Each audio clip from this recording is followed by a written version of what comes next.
Shalom everyone and welcome to Parashat Shemot, the portion of Exodus in the book of Exodus. Welcome.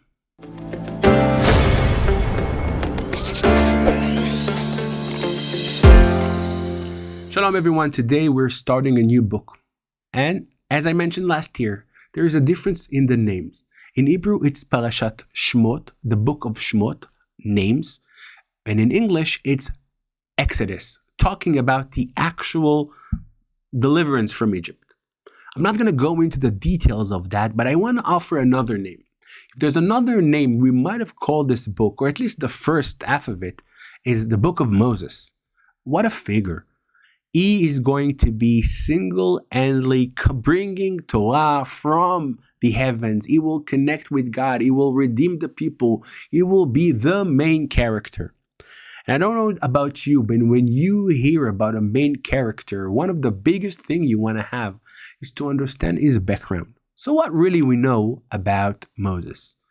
The first stories that we hear about him are stories that try to give you a longer perspective of who was Moses, or who was Moshe, what made him the leader he was. So before we're going to go into when he was a young child, Moses in the basket, I want to talk about what the Torah decided to share with us. The first story, the first incident is when he leaves the castle. After many years, he grew up in the castle of Pharaoh, and he goes out and he sees an Egyptian beating an Hebrew. He kills them and he digs a hole and he buries them there, protecting his own people maybe. Good for him. Number two, he sees two different people, two Hebrews fighting. He comes and he asks what's happening here.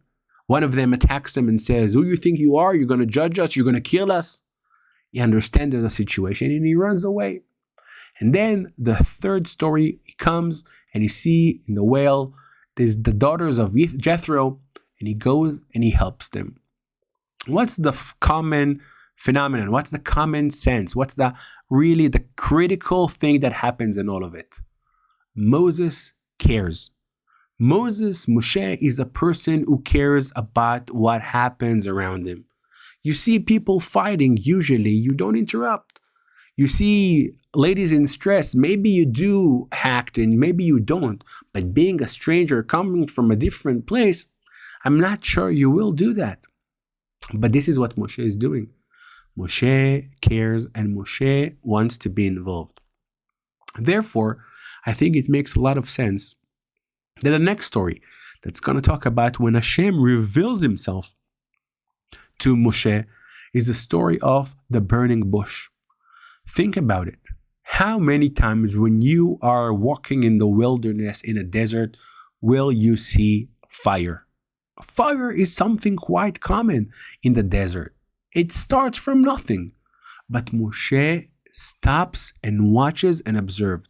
As the verse says, and it's in chapter 3, verse 3 and 4, he noticed the fire and he stopped and he went to observe. And when God sees that he stopped to observe, this is when he reveals himself to him. I think this is a very important point. Most of the people, when they live life, they don't stop to observe.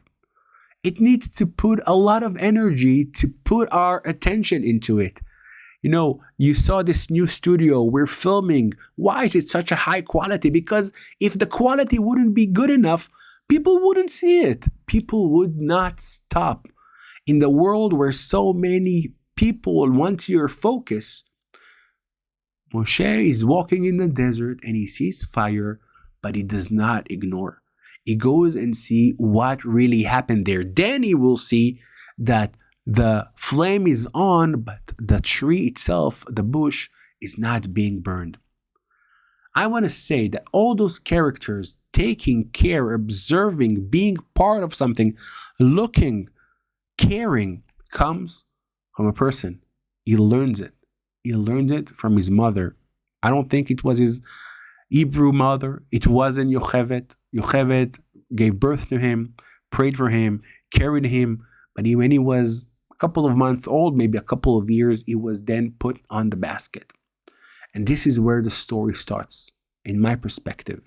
When you read the verses, you read and you understand something that was very clear, was made by the daughter of Pharaoh.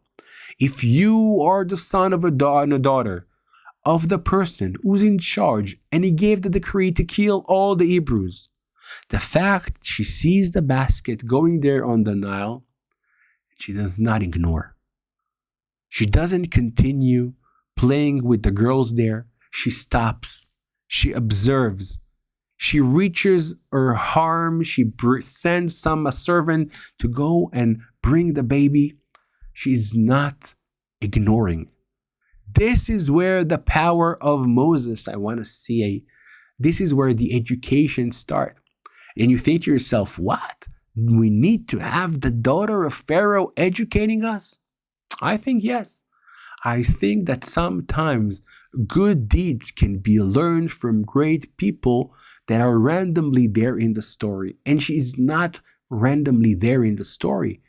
The fact that Moses will be brought and be adopted by the daughter of Pharaoh and might live in the kingdom himself tells us a big perspective of who the person is. When you come from this rich house of the king, you can be a person that only occupies himself in himself. I'm sure the education, the investment he had on him was huge.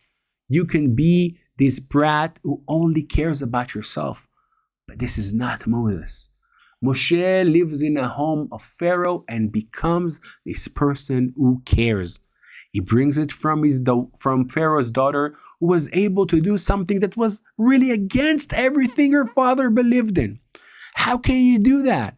How can you take this baby, this Hebrew baby, against the decree of your father? This is the ability of what we learn from the daughters of Pharaoh. The Talmud gives us the name of the daughter of Pharaoh. Her name was Batya, literally mean the daughter of God. And it says on her that she was one of the only people that entered the heaven after their life like that, free of charge, open, because what she did, what she educated her son Moses to do. And if you ask me, this is what Moses is educating us to do as well. Observe your surrounding areas. Look at what can be improved. Take part of the bigger society and understand you are not alone. You are not by yourself. There are people, there are things that need you to respond. When we take all of it, we understand where the leadership power came from. This is Moshe, and he will lead the people, and he will educate us and bring the message we should care. Shabbat Shalom.